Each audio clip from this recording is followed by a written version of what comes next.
With a record number of Iowans and Americans voting by mail, we decided to put the post office to the test. Why supporters say they're ready for 4 more years of President Donald Trump and why they're not afraid of the coronavirus. Scenes like this aren't even the worst of it for the residents in Avon Lake because they can't shower or go to the bathroom. Elizabeth Warren's famous selfie line is almost as long as the road to the White House, but voters here say they think she has what it takes to go head-to-head against President Donald Trump. Any of those regions are greater than or equal to 10, like Region 6 in northeastern Iowa, it will trigger a shelter in place. Take a look at this mess behind me. The neighborhood is working to figure out how to clean up all of the trees and debris. You've got roofs blown off of houses. Your fundraising has been really strong in Iowa. The last Des Moines Register poll, you slipped up a little bit. Is there a disconnect there?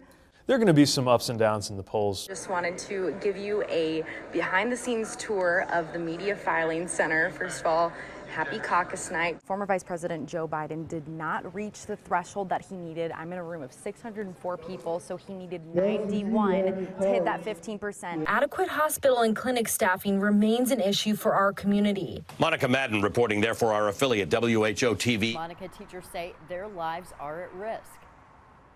Absolutely, Aaron. So much so that the hundreds protesting today called it the Drive for Our Lives, hoping that making some noise would make the governor change her mind. Iowa's educators have a message for the governor. Don't think it's safe to open up yet. And they made it loud and clear. The outrage over Governor Kim Reynolds' proclamation continues a week after her announcement. It's critical that we prioritize bringing Iowa's children back to the classroom. We can't wait to get back in the classroom. I miss my kids, but the health of those kids is more important than playing politics. Something even the president changed his messaging on yesterday after originally insisting schools start in person. I hope that local leaders put the full health and well-being of their students first, and make the right decision for children, parents, teachers, and not make political decisions.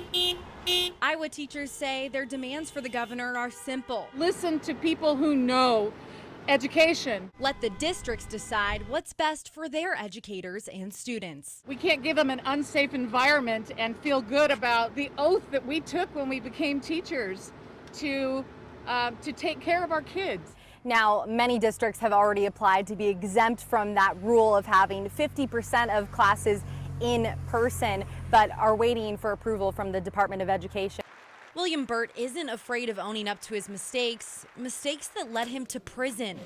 I went 4 times, so it took that many times for me to really wake up. But when he was behind bars, he discovered a talent. I'm very blessed. Barbering. You're official when you have the barber pole in your shop. Something that ignited a sense of purpose in him. It came to a point to where I had to make a decision if I wanted to keep treading backwards or if I really wanted to try to gain some ground. Now, Burt is trying to gain some miles. I can take it anywhere. With his new wheels. The convict turned barber has dreamed up a plan to take his talents to the streets with what you could call the Barbermobile. I want my clients comfortable. From bringing his services to people with disabilities to small towns without a barbershop. That's where Cut Kings would fit in and try to fill that gap. Now, the one problem with Burt's big idea is having a mobile barbershop isn't legal, but he's hoping lawmakers at the state capitol will fix that. Passes into law finally, but legislation is making its way through both chambers to change that, all in hopes of allowing people like Burt to freshen up some hairdos on the fly. this is enabling people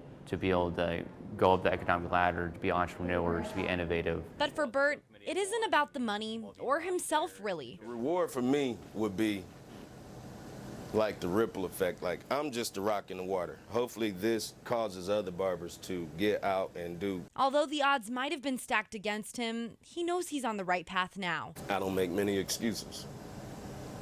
As you can see, I'm here. I got 5 or 6 felonies, 4 trips to prison. I could have been quit, but I'm here, so. Nearly 2 weeks after that devastating derecho, thousands of Iowans are still picking up debris and waiting for power. But one neighborhood in Des Moines South Side is getting some extra help from a young boy with an unusual passion. Meet Enzo. Hi. He's just like any other 4-year-old boy. He's curious. Anything that expands his mind, he gets so excited about it. And loves to run and play. I could run. Except his favorite hobby might surprise you. I want to pick up carrots. He loves it. From dawn till dusk, you'll find him on his own kind of treasure hunt. Decked out in neon yellow, I wear my safety vest. picking up whatever he finds. Make me happy. From plastic to debris after the Durate show. He's become the neighborhood's little helper. I have never seen a little boy of any age that wants to clean up trash. His mom and grandma make up the cleanup crew. So as soon as there's something that in the street, because he can see it from our window, he just wants to go out and pick it up. Although they're not sure where his passion for picking up trash came from. I didn't teach him this, and he just loves it, and the way he gets the joy out of it, and how happy it makes him. It's in the spirit of helping that makes Enzo happy. I want to clean up my city. At least that trait is one he learned by example. Dina and Candy are both absolutely awesome people, and if they can help you, then they help you. Because of him. Like mother, like daughter. Like mother, like son. And Enzo's mom, Candace, told me that his cleaning habits do extend to trash inside the home, but not to picking up after his favorite toys when he makes a mess. Two Iowans I spoke with actually had a harder time choosing their party than the candidate. I didn't leave the Republican Party, but they sure left me. When I started out, looking into politics, I couldn't figure out why we were Democrats. Meet Lisa Fleshman and Frank Morin. Lisa was raised Republican, Frank a Democrat. But as they grew up, they outgrew the family political preference. It's not the party of Bob Ray. This is definitely not the party of Lincoln. I don't know what's happened to them, but they are unrecognizable to me. I don't recognize that party. I can't feel angry at them because I don't recognize them. It's so far left. In a time of strong partisan divide, these two swapped sides. A very us versus them type of mentality. And I thought, the people who think differently than you are not your enemy. Let's go change the world. For Lisa, the switch came during President Barack Obama's first term.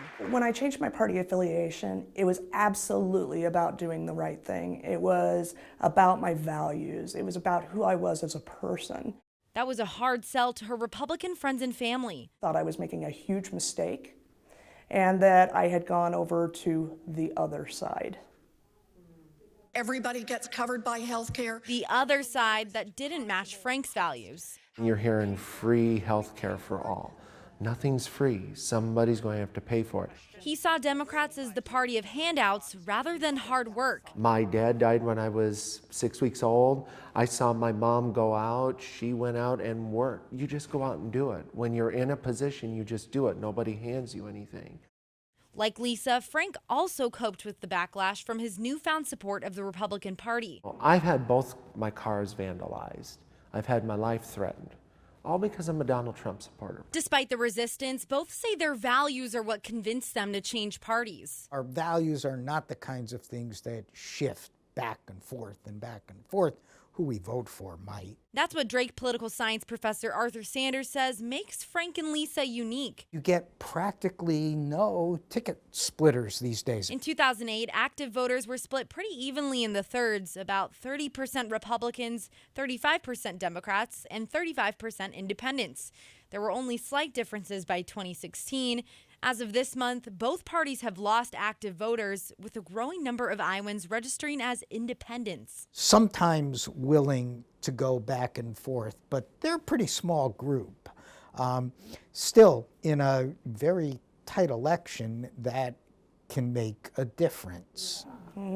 Lisa and Frank hope to be that difference. Lisa is working to help Pete Buttigieg win the Democratic nomination, and Frank will be voting for President Trump again this November. Though on opposite sides, they both have the same goal. We've got to come together. How that's going to be, I don't know. There is an opportunity for us to come back together as a country. We're all on the same team. We're all Iowans. We're all Americans. We better start acting like it. Now tonight, Lisa will be working as a precinct captain for Pete Buttigieg and hoping for voters to join that side with her. Frank, on the other hand, he is busy with work, so he will not be attending a Republican caucus, which, as a reminder, are still happening. He says he's pretty confident that President Donald Trump will win those Republican caucuses.